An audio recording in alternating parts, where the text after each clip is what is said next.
Welcome back to Rated Radio with your hosts, Rayburn Alexander and Shane Wyndham. Shane, what Billboard hit did we cover this week? That's a song called Happier Than Ever by Young William. Young William Eyelash? Billie Eilish. Yes. What'd you think? Well, Young William Eyelash does it again. While I know some will disagree with me, there's something so captivating by Eilish's vocals and the melancholy backing track. Only to throw you for a loop when you think the song is over, it completely ramps up to almost sound like a completely different song. 5 stars for Young William Eyelash. Listeners, Logan, our esteemed guest today, bear with us here as we talk about this music that you didn't click on the episode to hear anything about. Come here for Pantera and Metallica, and we're talking about Billie Eilish. Hell yeah, give us just a moment here. Yes, sir. For me, a muted acoustic track that changes midway through into the opposite extreme. The first half very much comes across like Lana Del Rey in her whispery moments, doing a collab with She and Him, while the second half feels more in line with Halsey. I actually quite like the songwriting and singing on just about every front. My only issue here is the instrumental presentation. It's too soft in the first half and way too oversaturated in the second half. So in spite of genuinely loving the song, I've got to say 4 stars because of the production. That second half's instrumental just sounds unforgivably bad once it gets going. An easy 5 stars if not for the sound issues. That having been said, who's our guest today, Rayburn? Our guest today is none other than my little brother, Logan, and he has chosen as his artist to talk about Pantera. Logan, why don't you say hi to the listeners? What's going on? I'm the annoying ass brother. That's really all you need to know. That is very true. That's him in a nutshell, everybody. There's literally no other interesting thing about him other than he's an annoying little brother. I'm going to disagree like a motherfucker, but roll the intro.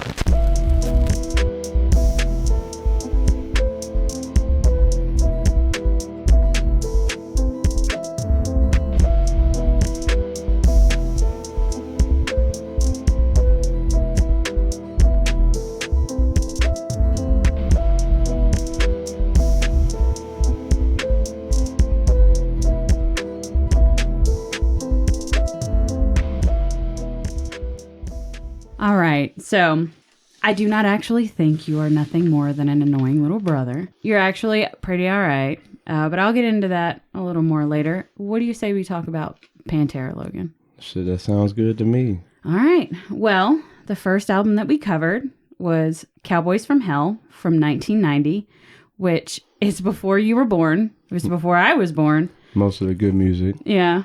And Mr. Geriatric over here was definitely born. So I was 6, 5 maybe. Yeah. So this fell in as my top album. Agreed. Pantera. Take it with a grain of salt, but I agree. Where'd this fall in your ranking, Logan? This actually was my least. The math didn't add up right, but I feel that each one of these albums are one of my, it's like a holy grail to me. Yeah, I know. It's He literally walked through the door today with none other than a Dimebag original guitar that he has just bought. Yeah, I actually bought it for the show. I mean, I was going to buy it anyway, but I was like, hell, I got to get it now. But it's actually a Dimeflage Dean ML. Got it for a steal, but I plan to collect all of them. Yeah. I have to post a picture too, because he's over here looking like a fucking member of the band. Yeah. I actually got my damn hair permed because of Dimebag. $80 perm. Yeah, I call it a Billy curl, but I mean that's all it is. Yeah, the long hair is definitely something recent. I would say, within the past 2 years? Yeah, about 2 years. Pandemic hair, for sure. His hair is longer than both of his sisters' hair, Yeah. which you'll hear more of the other sister in the next episode, but tune in for more. Anyway, we're going to dial it back to Cowboys from Hell.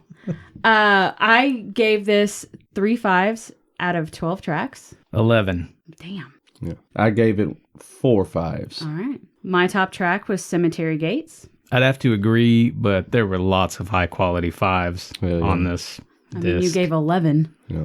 So that's pretty high praise. Logan, did you have a top track at all? Yeah, Cemetery Gates would have to be the song of that album. It's so good. I mean, yeah, it's one of them songs that when you hear it, it'll make you want to play the guitar. Yeah, I wish that there were more songs that sounded like Cemetery Gates by Pantera. Yeah. It's definitely something that I vibe with. And my bottom track was Medicine Man. Heresy.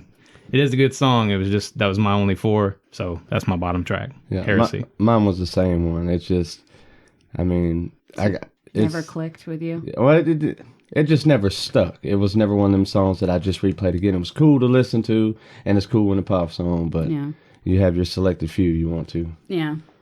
All right, are you ready to feel like you've been punched in the face with music? This is the album for you. Lead guitar and drums really drive this band. The lead guitar is Dimebag Darrell, and the drums is his brother. Yes, older brother. The Abbott brothers. Yeah. Because Dimebag Darrell, that's not his actual name. Yeah, his actual name is Darrell Lance Abbott. Yes. So if you like fast-paced thrash metal music, this definitely needs to be in your repertoire, because I don't know how you would have missed this album. Yeah. Grunge sound meets metal's complexity.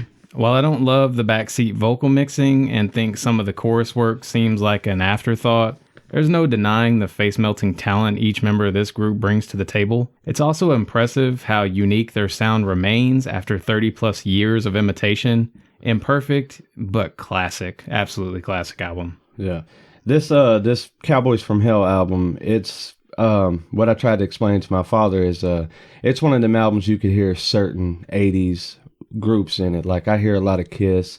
Within Phil, I hear a lot of Queensryche, you know, the definite scream type deal. But yeah, Shattered and Cemetery Gates, that reminds me a lot of Queensryche. Yeah, I can see that. Yeah. Moving on to our next album, which was Vulgar Display of Power from 1992. Hey, I have been born. Welcome to the world. 91. Welcome to the world, Rayburn. This was my middle album. This was my bottom album. This was my middle album as well. I gave it 2 5s out of 11 tracks. 7. I gave it 4 5s. My top track was Hollow. Mouth for War. Hollow was mine. The guitar, you just can't fucking beat it. Yeah. And my bottom track was No Good, Attack the Radical. This Love. Yeah, This Love. Okay. Although This Love is a very catchy song, but I couldn't get with it. I like to want to fight when I hear it. You know, I don't want to think about making love to a girl like violently type thing. All right, that's not something you're into. Yeah, that's not your kink, or okay? No, not mine. Awesome. For this album, a fan actually volunteered to be punched in the face for the cover. I don't know if a lot of people that are listening knew that, but if you ever look at the cover of this album, that's a fan that just wanted to be punched. Yeah. So I always thought it was Dimebag, like. Yeah, it's kind of blurred. Yeah. You can't really tell. All you can see is it's a dude with long hair. I mean, for all we know, it could have been Logan on the cover. Oh, yeah. You know? Who wouldn't turn that down? You would. I'd let him beat my ass. Fuck it. Okay.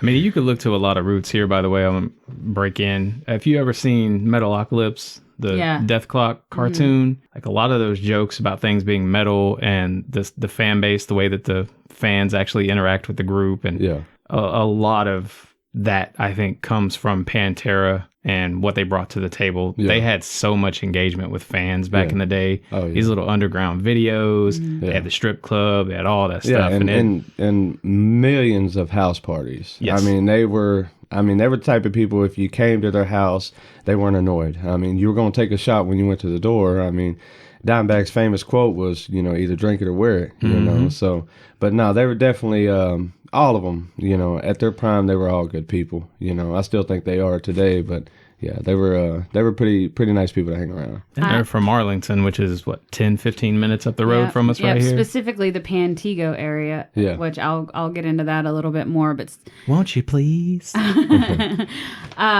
Let's go back to Vulgar Display of Power.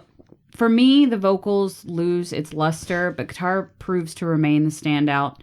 Slows it down on more songs here, but stays true to their signature sound throughout. This album's a bit more metal than the last, relegating its grunge and thrash leanings to smaller moments scattered throughout. Think early Lamb of God meets like Nirvana's debut, or some of the darker Stone Temple Pilots tracks. Yeah. That 80s metal vibe for me is gone here. Their hook work is better.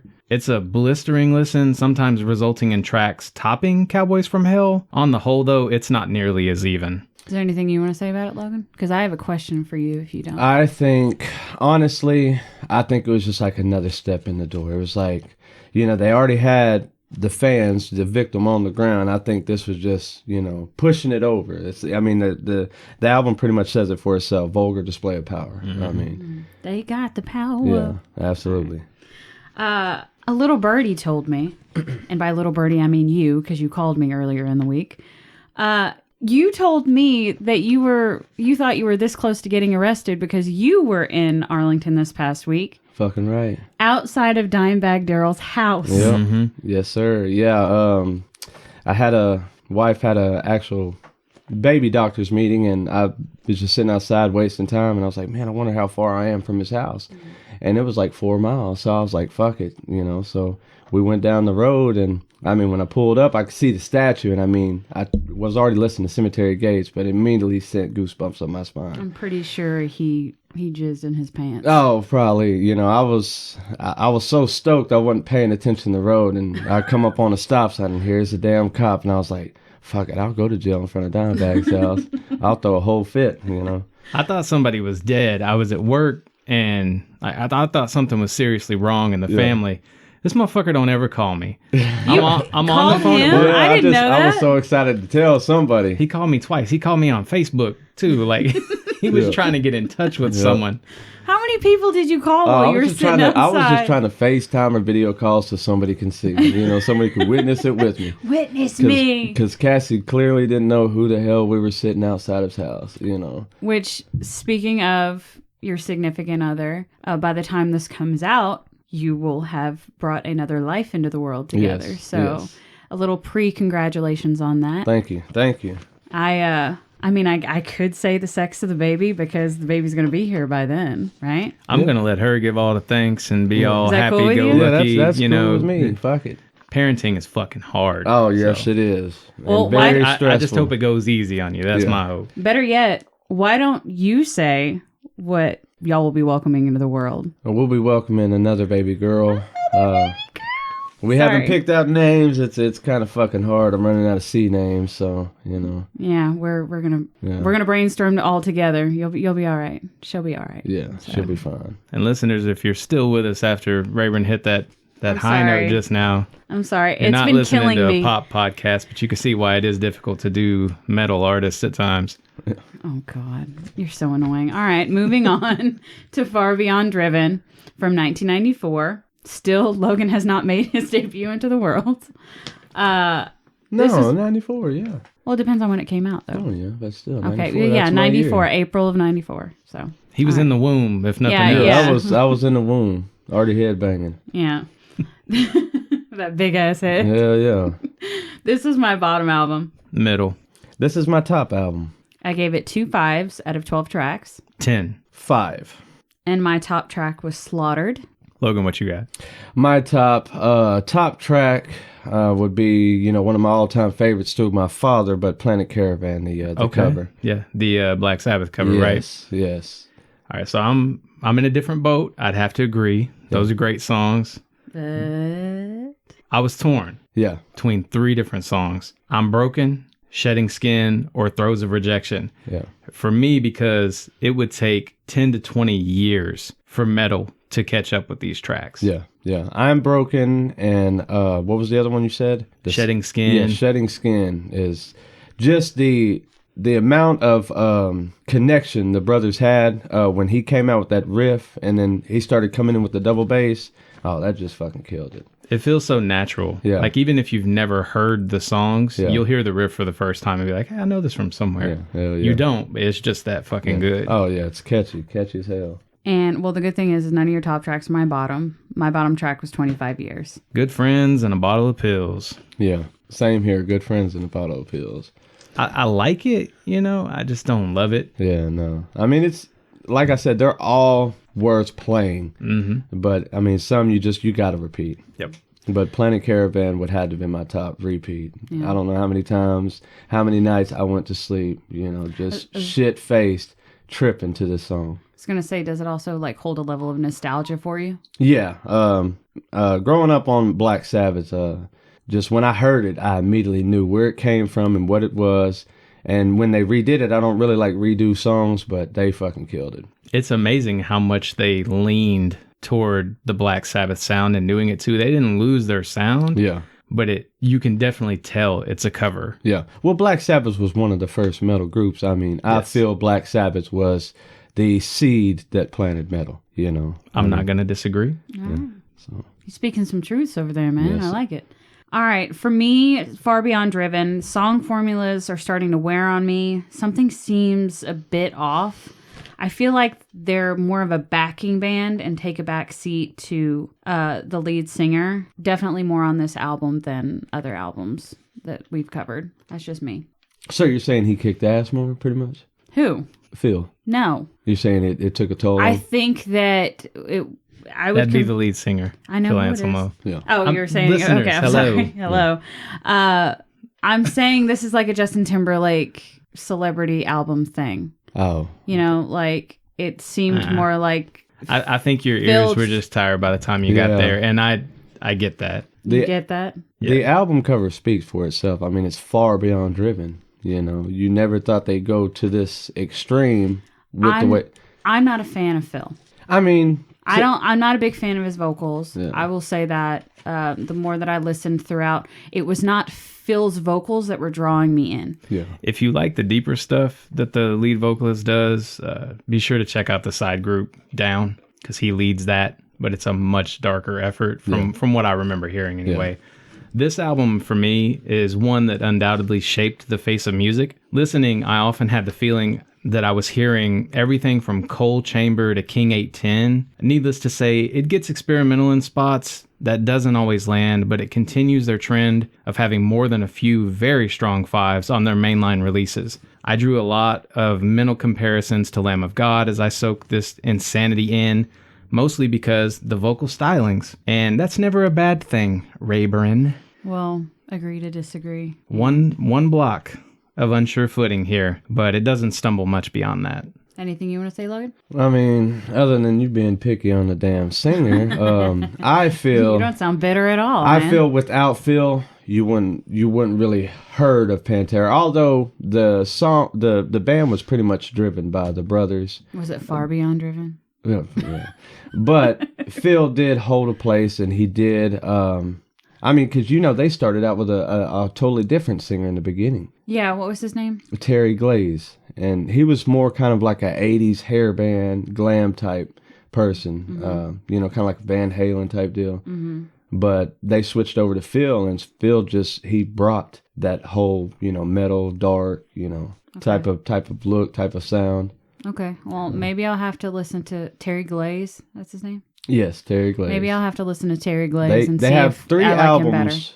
3 albums from the beginning. The first one was Metal Magic, Projects in the Jungle, and then I Am the Night. This motherfucker tried to get me to listen to was it Metal Magic Yeah. before you even came over this morning. I was like, Logan, I just listened to 12 albums. She's hurting, man. Give me a break. It'll be a few months before she listens to any more metal. I bet money on that. Yeah. Well- I swear to you, when I got that guitar the other night, I listened to all 3 of these albums. At the dining room table, just looking at this guitar. He did say, he literally just told me this morning that doing the podcast and revisiting this music that he loves so much, he feels like it's, what did you say, like awoken something in you that... It just brought the kid back out of me. I mean, I don't know, just being, I guess that Dimebag was from Arlington, it's just more surreal to me. To know that somebody came right out of your own backyard. Yeah, and to see, the guitar, I'm like, damn, these fucking badass notes came from this type of guitar or something, Mm-hmm. But no, it's just, it's just one of them things that, it just drives me crazy. Yeah, because we've mentioned in the past that Logan listens to a lot of rap. We joke about, the Tupac days and the Biggie days and the Master P days. Yeah, and the NWA days. Yeah, NWA. And yes, that is you, but that's not where you started. You started listening to Ozzy and Offspring and Rob Zombie and back when he was White Zombie. And that's really where you started really forming your own opinion of music. Yeah. I think you were maybe like 5 or 6 years old. Yeah. And I mean, music has always just driven me. Anything with a certain type of beat. I can remember playing my fucking drums in front of the TV to the same Def Leppard video for fucking years. Except you had 2 arms. Yeah, well, and I stuck my arm in my shirt and tried to play just like them, you know. To jump back to the band itself here for a minute, my nitpick with this group is going to be the same that I feel like I'm going to have with Metallica, which is really, it's the bass for me that falls more in the background than anything else. The guitar stylings of these two groups are completely different. Yeah. So when you listen to Pantera, you have one guitarist that is fucking going ham all over the place. And they mostly did drop D tuning. Some of it was normal tuning too, though. I mean, motherfucker was extremely talented. Oh, yeah. But the brothers, you know, the drummer and the guitarist were definitely the heart and soul of this band. Yeah. And when you throw Phil on top, who he's not in a consistent place like I think you get from James over on Metallica side. Yeah. What you get with Phil is this crazy range you never hear anywhere. There are metal bands that, like Lamb of God's one of my favorite metal bands, and Phil has that entire fucking range. But he can also hit those 80s scream. Yeah. Oh, yeah. Like, harmonize it. Yeah, he's fucking Mariah Carey of metal when he wants to be. You know what I mean? Like, he can hit it. He just, I don't think he does it enough to suit Rayburn's tastes. Yeah. I don't think she's listened to it enough to really feel, you know, what we're talking about. Okay. All right. She'll get there. I'll take that. I'll get there. This music makes me feel like my brother-in-law's shredding in the next room. Sean playing guitar late into the night. It's that same feeling. Yeah. Like, the whole way that he plays, it's... I wish we would have been able to get Logan and Sean together more often. That would have been cool. I think that they would have really understood each other. Y'all are both little brothers. Yeah. Y'all both like a lot of the same music. And y'all are they're hilarious. Yeah. I think that it would just be really interesting to see them. The song Hollow by this group, it really upset me because the second half was so good, while the first half was almost generic. Yeah. Still, that was the last song on an album, and I was still listening to tracks all the way through at that point. So it gives some idea of how relentlessly good Pantera can be. I've had a tendency to write them off as too thrash-loving for me to get into in the past. Those days are gone. This group is so much more than technical metal guitar. I'd be willing to bet that for most any rock fan, the more you listen, the more you'll enjoy this group's music, just like Logan said.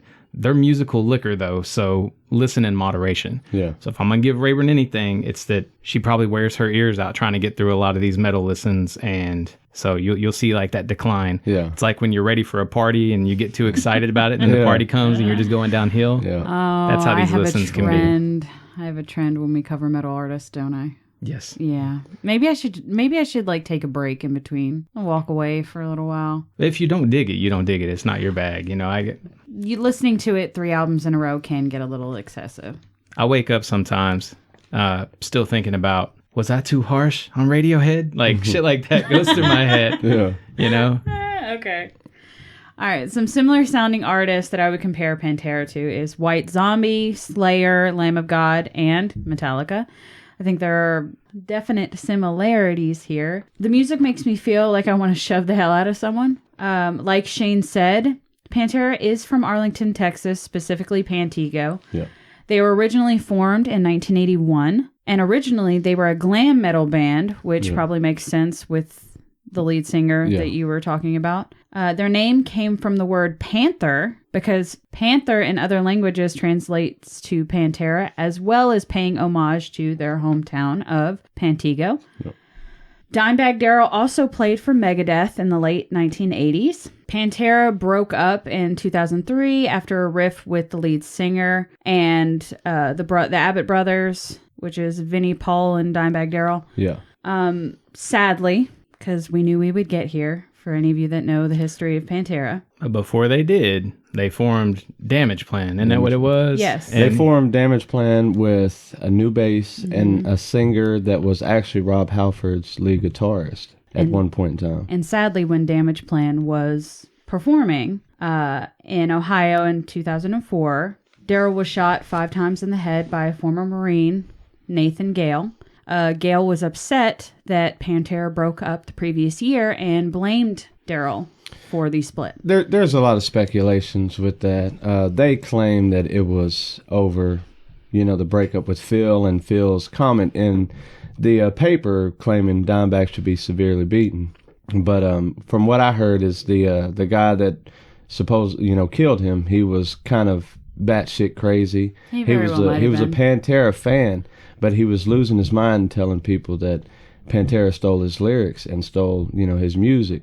And he went there that night, looking to do, what was actually done. Yeah. Some say that he actually, once he shot Dime and Dime slumped, he shot at Vinnie Paul, but Vinnie Paul was grabbed by Dime's guitar tech and ran out the back. But he killed, I believe it was 3 people that night. Yeah, 3 people. There was a fan, Daryl, and then the security guard from the club.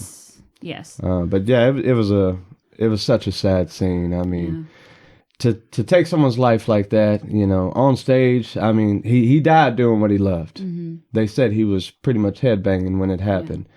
But it's a sad thing. And Gail was killed by police. Yeah, he was actually had a guy hostage, and there was nothing else for the police to do but Yeah. Didn't Vinny also have Hell Yeah? Didn't he start that group? That was later on. Okay. But yeah, he had Hell Yeah, and he's noted for they don't get noticed for Damage Plan. Mm-hmm. He always gets the drummer from Pantera and Hell Yeah. But, yeah. I know we're forgetting something. I didn't write anything down. I'm just pulling this out of my ass right now.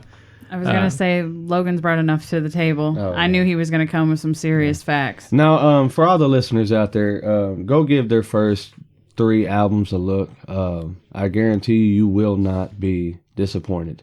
I mean, just listening to Dimebag, and he was like 15, 16 at this time playing, and playing music that to me sounds better recorded than the 3 albums with Pantera. I mean, just because it just gives me that 80s vibe. Mm-hmm. You can tell what music that pushed them, that they were listening to. So yeah, it's something to think about as we move into Metallica, where we are going to be next. If you sit these artists side by side like we did, there's the fact that this was one guitarist. And I get so much Lamb of God, which what Metallica and Lamb of God have in common is they're both using that twin dual guitar thing that they've got going.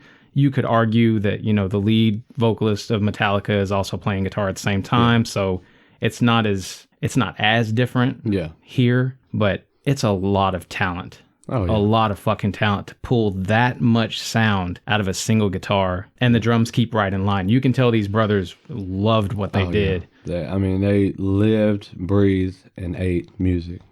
Period. And again, Phil fits right in. For me, I don't. When I was growing up, doing all the interview, trying to find out as much as I could about him, it was actually said that in the beginning, Dimebag was given drums and his brother was given a guitar, kind of like the Eddie Van Halen thing. Okay.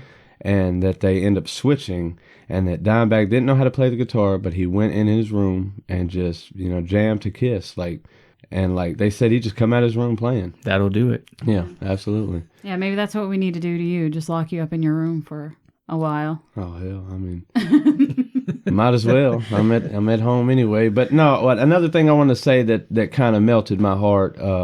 Dimebag had a bunch of idols between the Kiss, and Eddie Van Halen. But I know where you're going. I know exactly where he's going to. One thing that kind of melted me is when he died, Eddie Van Halen actually put his Van Halen number 2 guitar in there and wrote something on there saying, Dime's the best and the best deserves the best. Mm-hmm. So he was actually buried with the Van Halen guitar from Van Halen 2. Because Dime was a fan, he wanted a replica. And when he died, Eddie decided that he shouldn't have a replica. He should have the real deal, yeah. And another thing is the casket that him and his brother Vinnie Paul were buried in were decked out Kiss caskets. Yep. Yeah. Balls to the wall, stupid. Yeah, and that is something really, really special. Like Gene Simmons, who is the head of Kiss and makes all the money for Kiss pretty much with all the investments and everything, he flat out said, we don't allow that to happen to just anybody. Yeah. But they were special. Yeah. So, yeah.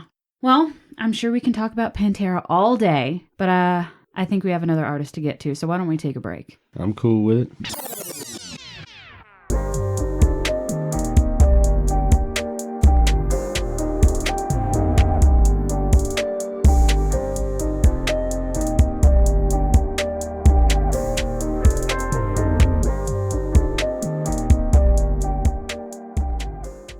All right, Logan. So usually we ask first-time guests a couple of guest questions. And since this is your first time, we wanted to take the opportunity to get your opinion on a couple of things. So I'm going to ask you a couple questions. Just say what you feel. No pressure. This is your opportunity to be yourself. Cool. And talk about something other than Pantera and Metallica. Cool. Now, I'm going to take a back seat and let y'all do this unless she pisses me off, in which case... You'll hear from Shane in a little bit, I'm sure. All right, so Logan, tell us about your first concert experience. Well, hell, my first concert experience was Scorpions and Tesla with my dad. Which Dad has talked about several times on his episodes. I didn't smoke then, but I was fucking contact high, and I saw a lot of crazy shit from some hippie old people, but it was badass. I liked it. Have you been to another concert since? I went to a Vanilla Ice concert, got on stage with him, partied with him. That's pretty cool, man. Shout out Robert Van Winkle. Yes. We got a Robert Van Winkle shout out. So glad to see that he's not a joke in today's age like he was for so long. Yeah. Oh, yeah. No, he's a successful entrepreneur to me. Doesn't he do renovations? He does renovation. I think he actually sells cars or fix up cars and sells them type shit. You know, he does a lot of stuff, but yeah, the home renovation thing, I think he does that in Miami. There's a TV show. Oh, yeah. Oh, yeah. All right. So what is your favorite moment in a song? I know that you are very music oriented. You love music, but what's your favorite moment in a song? The chorus to me. Growing up, I always fantasized in the car what part of the song I was going to pull up and let people hear. It didn't matter if it was rock, country, or rap. Yeah. And I practiced it. I practiced my look. I practiced which way I was going to lean, if I was going to have my seatbelt on or off. You know, but yeah, chorus would have to be mine. Yeah. That definitely plays into something I'm going to talk about later in the show. Yeah. What's the first album you remember owning? The very first. And we say album, but it could be CD. Yeah, the first CD I ever got, from my knowledge, given to me was either the Rob Zombie album or a Chingy album. I thought I owned that. No, you stole it. Yeah, you get your facts straight. Okay. I thought it was mine. All But right. yeah, no, it had to been a Chingy album. That's two very extremes. You got Rob Zombie and you got Chingy. Yeah. Rayburn is a thief, let it be noted. Yeah. Well, Logan broke my gold member DVD, the only DVD I ever bought myself. So suck it. You got more now. Fuck it. All right.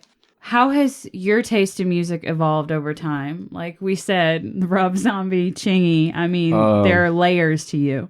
I mean, it's like a child, man. I just want to listen to different shit sometimes. I've went from rap, rock to country. I might be on a Hank Williams trip one day and be on Tupac the next. Oh, yeah, you know? that's true. And then the third day, I might listen to like some Banging on Wax or something. Yeah, your recent obsession is Hank Williams Jr., right? Oh, yeah. I'm or senior. I'm just... Bocephus. Yeah, But Bocephus. What's your nickname? Huh? They call me Dank Williams. Get it right. All right. And Shirt coming soon. Dank Williams. All right. So what's an album that you love, which most people have never heard? You get into some pretty obscure shit sometimes. I will say that. I would probably have to say, does it matter? Rap, rock, anything? No, anything. A Tweety Bird Loke album. The fuck is that? Tweety Bird Loke. It's kind. Shane's laughing. If you ever listen to Banging on Wax, you know the Crips and Blood deals. He was the one that started it, but it's kind of like after NWA type deal. But he has a lot of good. Alyssa knows what I'm talking about. Okay. That's why she's grinning in the back. Do you know about it because he shoved it down your throat? Well, I've played it a million times. Okay. My kids will actually sing it. Okay. I was gonna ask, is that recent song that you absolutely hate? No. Okay. No, Because of Logan? No, it's a little bit close though, but yeah. All right. I was only laughing because you think you know a lot of music and you've listened to a lot of music, and all but one guest, I'm pretty sure, has mentioned something that I've never fucking heard of. And that just happened again. Yeah. Yes, it did. I have no idea. I don't know no Tweety Bird. Yeah, I mean, it's pretty cool. I mean, I have a million of them albums, I can tell you. Rock, rap, country, you know. Well, I would be curious to know your musical opinions on the music that we're about to cover. But let's move on. So, what is your guilty pleasure artist? What is this? And see, I have to I guess give a definition here because Yeah, I'm a little dumb. No, you're not dumb. It's kind of an open question. I view a guilty pleasure artist as someone that you listen to and that you enjoy, but you might be embarrassed if other people knew you listened to that Okay, artist. I'll give you one right off the bat. Other folks might clown on you for, Man, Yeah. it's not clown or talk shit. I mean, I'm an R. Kelly fan, period. Okay. I mean, despite what he's been charged with and what he has so-called said done, I can't stop listening to his music. We've talked about this. R. Kelly's music is good. Oh, now, yeah. whether or not we agree with his R. life Kelly's choices, music is great. Yeah. okay. Whether or not we agree with his life choices, that's a completely different thing. We're here to talk about the music. You enjoy the music. That's all that should matter. He made a lot of it. Y'all do what you got to do. Put that motherfucker back in the closet, whatever it is. All right. So, is there any artists that you absolutely refuse to listen to? Marilyn Manson. Get it straight. Really? Yes. You're missing out. I don't know. I just, between you, mom, dad, unless y'all just running in the ground. And besides, Mom likes one song. That is not fair. Every time I think of Marilyn Manson, I think of what a friend Tim told me back in the day, about Is it the rib thing? No. It was like who could do the crazy shit out of him and Ozzy. Ozzy passed around a jar, they spit in it, he drank it. But Marilyn Manson supposedly took a shit on stage and ate it. I don't know if it's true. That motherfucker. I've seen him live. That motherfucker does some crazy shit on stage. But man, I didn't see him take a shit. It's not that I don't like his music or I think he's a bad person. Personally, I can't line up with his music. Does he scare you? No, it's. I mean, the eyes are kind of freaky, but you know. You would have loved the Rob Zombie Marilyn show, by the way. The rib thing. You seemed a little confused. There was talk of him getting ribs removed so he could suck his own dick. Yeah, I heard that too. Yeah, that's crazy. But still, I think eating your own shit is fucking just as bad. I might put it a little higher. I could suck my own dick if I could, but maybe. Yeah. But I ain't about to eat my own shit. No, I haven't tried to suck my own dick. Okay, just checking.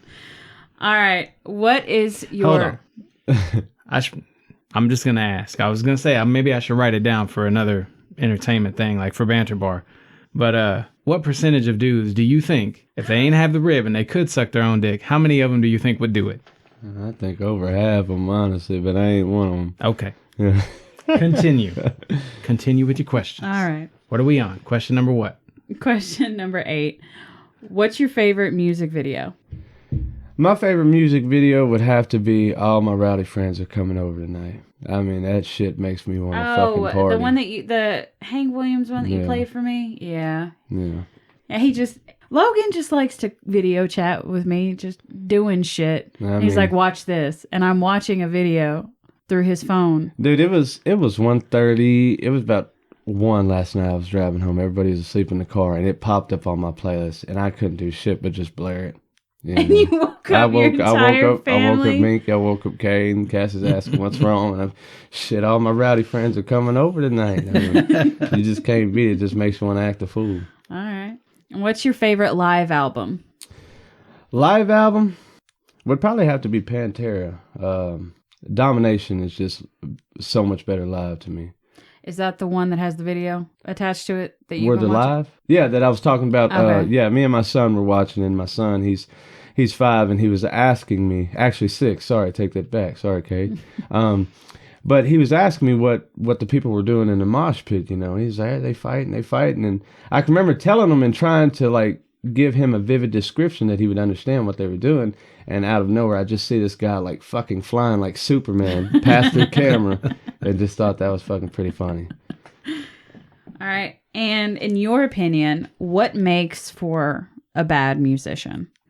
A selfish ass musician. I mean, don't try to get out there and make money off of music when you don't have it in your heart. I can't stand a person that, if he sees a fan getting on stage or he sees a fan getting their ass kicked in the deal, he just keeps going. Have courtesy and stop. One thing I love about Kurt Cobain, I'm sorry to break to a different band, but he stopped a girl from being sexually assaulted because he saw it, and he stopped the whole show. Yeah. And had that guy removed. But yeah, I like fans. I like musicians that protect their fans. Will protect their fans, but they're there for their fans. They're there to have fun. They're not there to make money. Yeah. You know. Yeah. It just seems more better that way. That you get better music, better quality, better shows.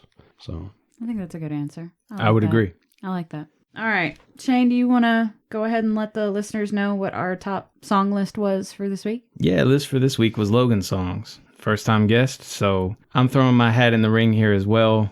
Rayburn and I don't always do both because normally she's blindsided. Yeah. So I'll start out here. I've got 5 songs, and I'm actually going to give 5 different things here. So the episode's going to be a little long too. Always overachieving here. I did 20 songs, so okay, I'm going to refrain. All right. One of her stories probably feel like 5 anyway. Yeah. You go right ahead.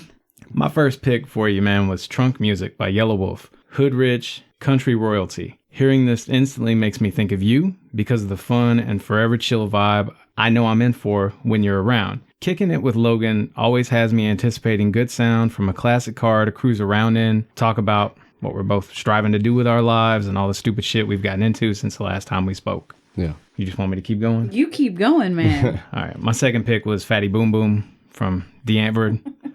Every time I see this song's damn video, I just imagine you and AC as MCs. It's a reminder, too, of just how quickly we figured out that alcohol is most definitely not for you. Oh, fuck no, it ain't. Our crowd was getting heavy into this group right around that time.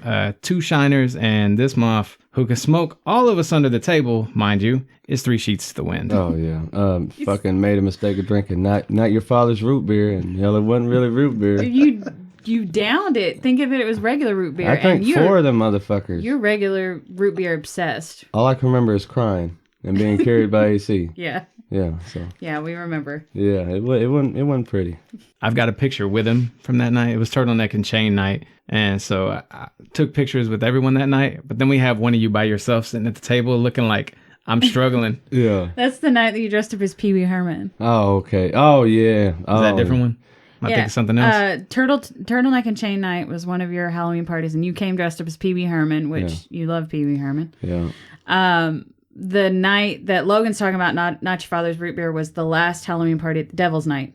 Oh, okay. He came through the door without a costume, might I add. I'm still bitter about that. We just recently talked about it. And yeah, slammed 4 Not Your Father's root beers, thinking that they were non-alcoholic, and well, it turns out they were.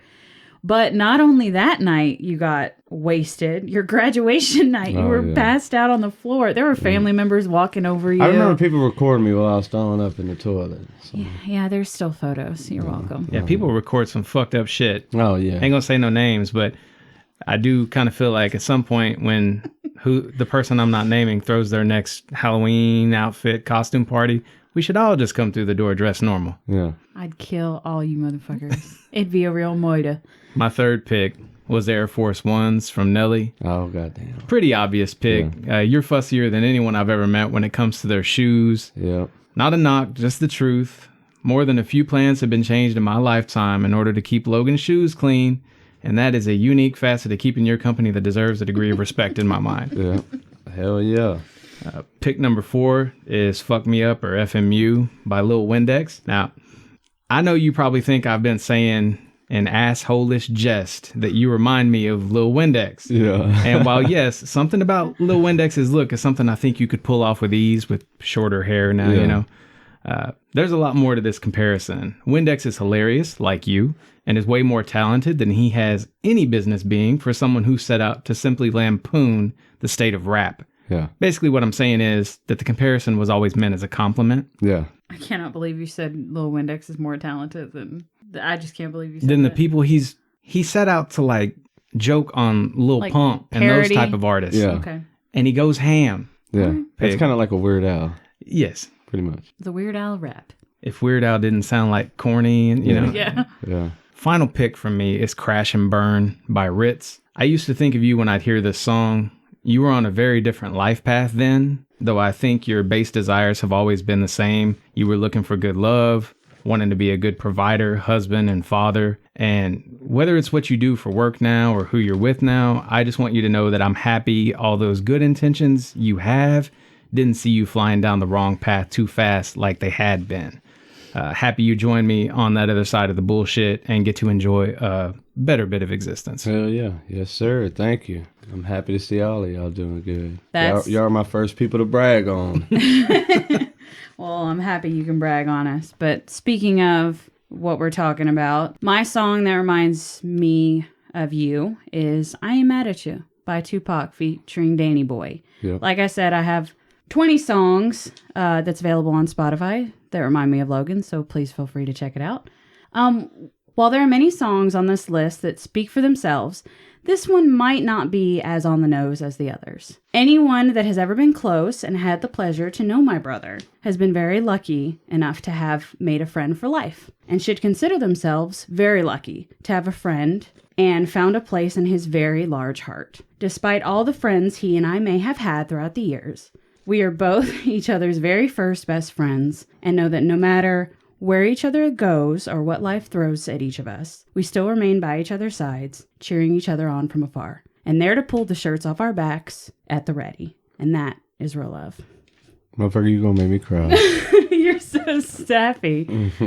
It sounded like you were over there about to cry. I was scared to even look to my left. To be truthfully honest, I made my mom cry the other day. So Logan and I don't get to tell each other that very often. Yeah. So No, usually we're talking shit. we talk shit a lot. Or annoying each other. But in all honesty, before Alyssa came, like it was just me and you, always. She flipping them off. She's in the corner right now. Yeah. It was just me and you. And regardless of, we tell jokes about how, oh, I never wanted you to follow me around. Or it was Jordan, Shane's little sister, who wanted a little brother so bad that had to tell me, no, be nice to him. He just wants to hang out with us. And still, y'all are close to this day for that reason. That's my rider. But you were my first best friend I ever had. And some of my best memories are made with you.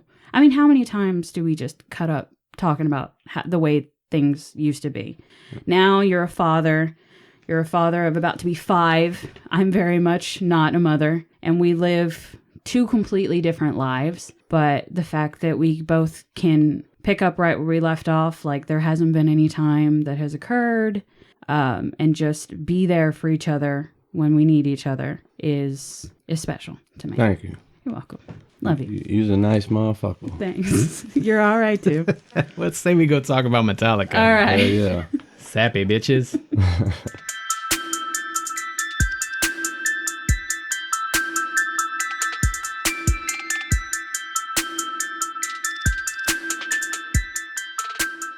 Y'all can all love each other at once, You ain't gotta like. She knows.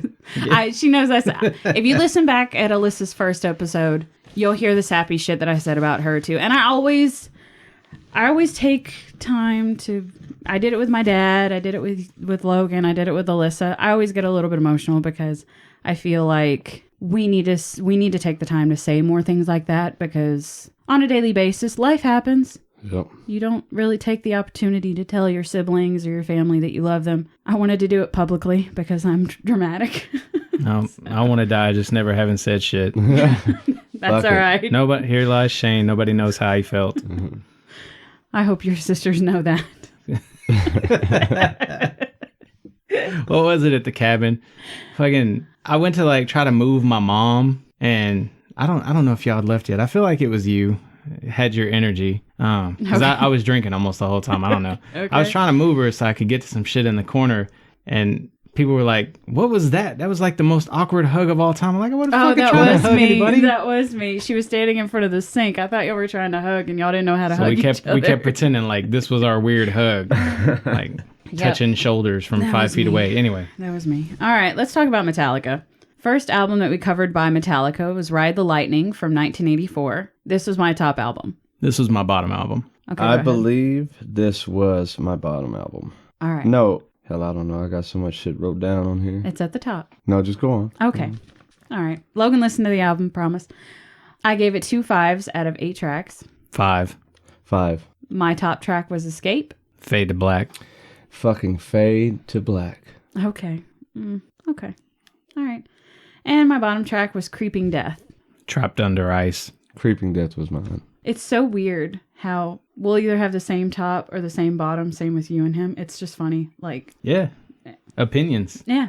Who knew? You can see why people get along, whether it's something they really love or something they really hate. Yeah. We're going to agree on something somewhere. Yeah. I wish there was more of that in the world. Oh, shut up. What I want to say about this one is this is hard-hitting, fast-paced fantasy, heavy metal. Vocal stylings are weak. Singing loses me here. Maybe I just have a problem with metal singers. I hope not. Oh, you just don't give people a fucking chance in the beginning. That's not true. I mean, this was their pretty much first album. Okay, but my first Pantera album got my top rating for me. Oh yeah. Okay, all right. Drums and lead guitar are the standout, and structures can be a little bit too basic here for metal standards. So, complexity, Shane, complexity. You know, for only 8 tracks, this disc certainly provides a lot of value. About half of their melody work is so memorable that it's no wonder they're one of the biggest names in music. The drum and guitar have that 80s tape warmth that I love, though the more thrash-forward guitar loses me. The bass gets pretty lost in the mix, and the vocals are oddly distant. Not a routine listen for me, but still an impressive one. For me, I mean, it just sounds like metal to me. But I was gonna say this earlier on the bottom track. Escape was kind of like my bottom, but Escape also reminds me of a lot of like Iron Maiden sounds. Like it just. When I was listening to it, that's all I could think of was Iron Maiden. All right. I don't disagree with that comparison at all. Next album that we covered was Metallica. I think they call it, is it the Black Album? Yeah, it's the Black Album. The Black Album. Yeah, it was in 1991. It's the self-titled album, but they often refer to it as the Black Album from 1991. This was my middle album. Top. This was my middle album. I gave it 4 5s out of 12 tracks. 12.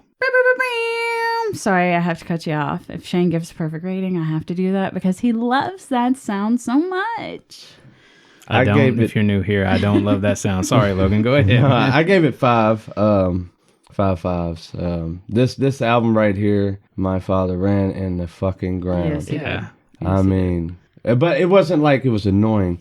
Like, I mean, back then he still had stereos and shit, so I lost my fucking eardrums a long time ago. Well, Logan was also the type of kid that would just sit in front of my father, like with his legs crossed, like crisscross applesauce, just listening to my dad tell the same fucking stories over and over and over and talk about music over and over and over. And this was one of those instances, so...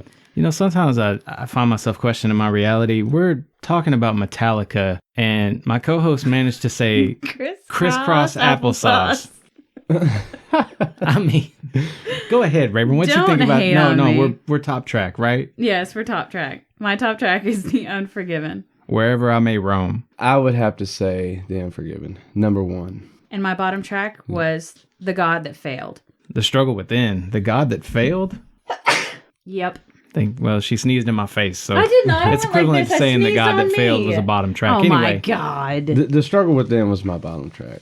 Did I really sneeze on you? No. Okay. You sneezed in my general direction. I went like this. I sneezed on myself. We're living in still COVID times. For those who can't see what she did, she tried to like half dab, but she put her arm under her mouth, so her nose was still just straight forward right in my face. Oh my God. All right. Yes, The God That Failed.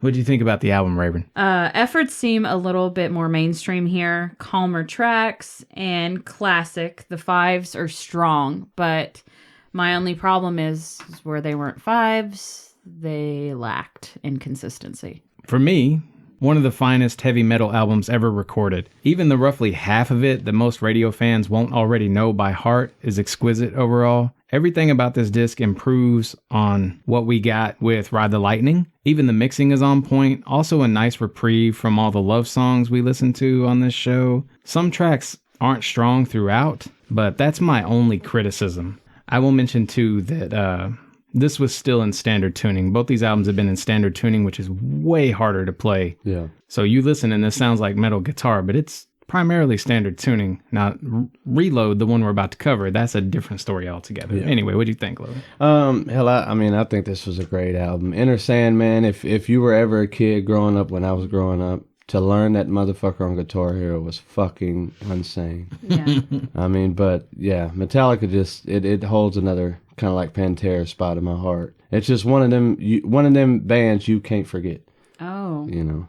But can you? I'm going to ask you, what is the story that we heard growing up from Mom about Metallica?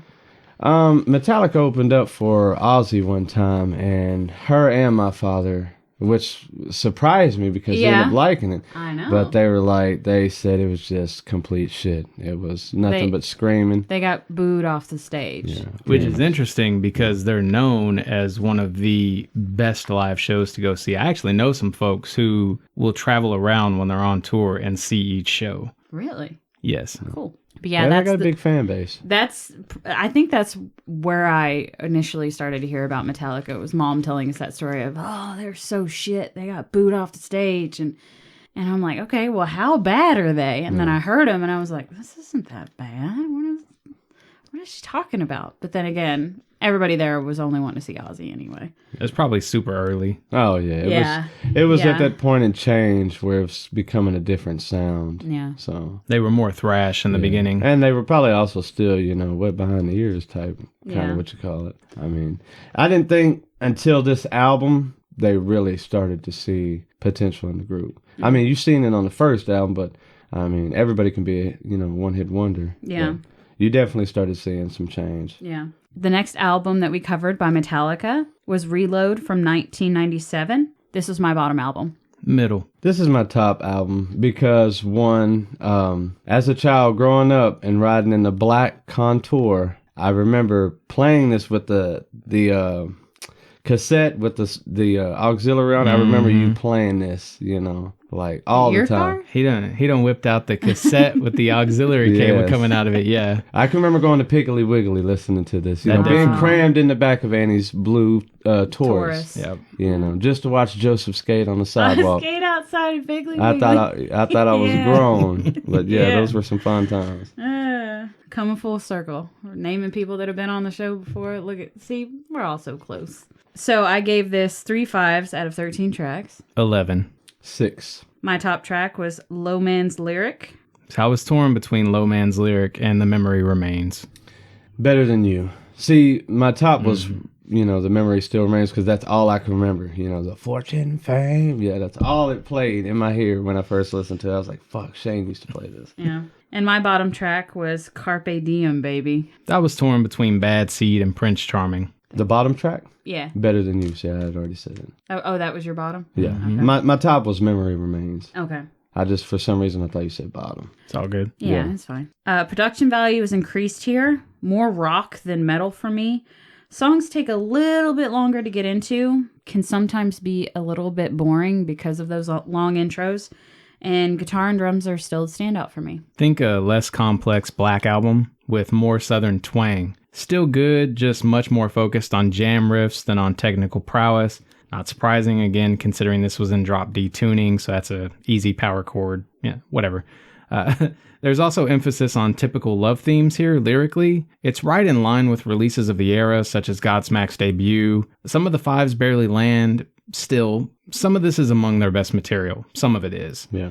It feels like they were trying to have simpler fun here, and I respect that. Some of it just seems too mainstream as a result, though. And again, you've got stuff like Low Man's Lyric. Isn't Fuel on here? I think The so. Memory Remains. I think Unforgiven 2 is on here. Unforgiven 2, yeah. Yeah. There's some amazing tracks here, but some of it just comes across just way too jam band. Yeah. It's almost like they were going into a different sound, but still trying to stay relevant at the same time. Yes. Carpe Diem, baby. That was it was jam bandy, if you want to call it that, and so corny. I like it. You can like it. It might be a 5 that barely landed. I'm having trouble remembering after all the music we listen to consistently. Yes. Another couple things that I want to say about Metallica. The lead singer, what is it, James Hetfield. James Hetfield, was originally in a band called Obsession, then Phantom Lord, and then finally landing in Metallica.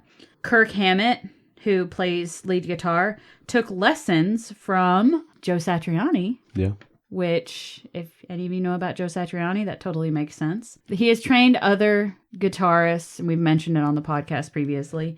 They have sold over 100 million records, and Master of Puppets is their most played song ever. Yeah, I believe that. I'm pretty sure I've heard my friend Joel play that more than I've actually heard the song played. But I would throw in there, I was surprised to find that in a lot of the linear notes that you can see online, it looks like even though James is lead vocalist, I think him and Lars do most of the writing. Yeah. So in the beginning, Cliff Burton did a lot of writing on the first album. I mean, that dude right there, I don't know really much about bass, but he fucking set the standards for bass. Yeah. I mean, he was just bad fucking. I never knew anybody that could wail a solo on a bass, you know. Thrash, man. Yeah. That's Thrash. what you get. Yeah. Music makes me feel like I'm hearing machines make music after learning they're mortal, if that makes any sense. That's where I was at. I don't know. I'd recommend this music to people learning to play guitar, for sure. I went through a mega Metallica phase. Yeah, I learned my first song on guitar, One and Fade to Black. Mm-hmm. You know, they're just easy riff, and they're the same fucking riff, just a different, a couple different keys. I like to show when a lot of people, you'd sit down and they want to learn how to play guitar. Mm-hmm. One of the first things I like to show them is nothing else matters. Yeah, because you don't have to press down with your other hand. Yeah. You just have to pluck the strings. Yeah. So it's easy. Roughly 20 years out from when I listened obsessively to Metallica, I discovered a real love of their drum work. The melodic guitar and blistering solos clearly shaped what metal became and remains. They straddle a seemingly impossible piece of middle ground between the musical stylings of like Megadeth or Slayer and Aerosmith. That was the vibe I got. Their lesser tracks may only feel so striking because the rest of what they do is so good. And while they've become mood-specific music for me, I can still easily find my way to said mood. Their complex execution remains top-notch. Yeah. One thing I've got to say once you're talking about the drumming is spot on, badass. Lars. One thing that they did say that I seen was right before they lost Cliff Burton in the accident, that on that tour, that night, they were planning to go back when they got off tour and fire the drummer. But when they lost Cliff Burton, they were like, this is all we got, and kind of just stuck it together. But Cliff Burton, it was a hard loss for him. So how did he die? They were actually, I can't remember if they were in like Sweden or something. They were in another country, and they were on a bus. And Kirk Hammett, the guitarist, and Cliff Burton were actually arguing about who gets the bunk and who doesn't. Mm-hmm. And they played a card game, and Cliff actually won, so he got the bunk. And Kirk was like, well, I'll sleep up here at the front. It's probably safer for me anyway. And the driver supposedly hit black ice, swerved, lost control of the bus, and flipped it. And once they came to, everybody was, fucked up, of course, but they're checking, make sure everybody's all right, and they're calling for Cliff, and nobody can hear him. And he's actually was crushed by the bus. So, Damn, we got some. Yeah, it was two bands that had to deal with some pretty tragic. But deaths. that was like to come back from that loss, because I think they had two bassists after that. To come back after that loss and still remain dominant, still remain relevant, and shit still selling 20, 30 years later. I mean, you put a dent in something. Yeah. So worth mentioning too, they took a big stand when a lot of, I think, listeners, not Metallica listeners, but music fans in general, tuned out on Metallica for a while because of the stand that they took against sites like Napster, those file sharing places. Yeah. But I think it did a hell of a lot for music and where it is now. Musicians are still paid dog shit, but they would have been paid even worse if not for Metallica taking the stands, the hard stands that they took. They probably wouldn't even... be and relevant. One of the only groups that was doing it at the time. The rest of them were just like, I guess people are going to steal our shit. Yeah, it's kind of like with the Prince thing. I mean, he didn't... Oh, yeah. You really weren't going to listen for free. I mean, well, Garth Brooks is the same way. He's still doing that, yeah. But I think Metallica had this notion of where things were going and wanted to make sure that artists had better. I don't think that's necessarily the case with Garth Brooks, but that's an opinion for another time. When we cover Garth Brooks. Correct, assuming we ever do. He ain't on Spotify, so. No, he's not. God, if we ever, please do not suggest. I mean, we would love to cover him, but I don't even know how we would do that. YouTube? God, that sounds like a pain in the ass. I don't even know what the fuck Garth Brooks sings. I have all of Garth Brooks' music ready Yeah. to go. The only thing I knew was Our cousin Katie Toby would be and Jordan offended by that used statement. to grab the cassette tape of him in the water, I guess, and just He sings Thunder Rolls. thunder. Yes, all roll. right. Yeah, I Yeah. know you're Hey, talking- stop. Garth Brooks is going to come after you. Oh, Stop yeah. it. But no, Copyright strike right there. But yeah, I remember Annie and Jordan and them listening to. I guess it's that Garth Brooks album. I guess he's in mean- like water or something like. You'd know a lot of it, but that's what I was trying to get Yeah. at here is like Metallica had the foresight to recognize that people are going to forget your music as time goes on if they can't access it along with everybody else's Yeah. music.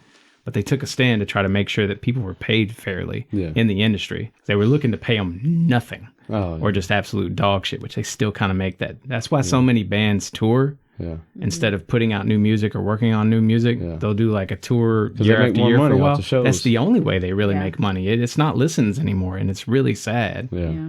I have nothing more to say about Metallica, but I am really, really curious to see who won for both of you. Well, I guess my motherfucking math didn't add up right because it says Metallica won. Are you talking about the album or between the two? Between the two. Yeah, it says Metallica won, but my heart will always be with Pantera. I mean, I love them both, you know. Yeah. If I listen to one, I'm listening to the other, Yeah. you know. But yeah, Metallica won. I definitely feel where you're at. It's like you think a certain artist is going to win and your heart's with that artist, Yeah. but the math, it just... It's like trying to calculate your check at the end of the week. Like, hell yeah, and then when you get it, you're like, what the fuck? You know? Yeah. Yeah, that'll do it. Metallica was slightly more consistent, but I'm more apt to listen to Pantera. So I have to give the win to Pantera. Essentially, though, they were at a dead tie. Five's the exact same number. Metallica was instantly beloved. Pantera is just still growing on me like crazy, though. Yeah. And I already love that music so much. Well, like I said, listen to them first three albums, and it's not as much metal. It's more of like a Kiss, like you hear chords from Kiss, you know, you hear chords from just earlier 80s bands. You know, at one point in time, they were hanging out with Metallica. And the first album that they had with Phil was, a lot of them sounds came from, you know, the guitarist is from Metallica. Which justifies my Metallica comparison. Yeah. So, yeah, they hung out and played and, you know, jammed and partied, did all that shit.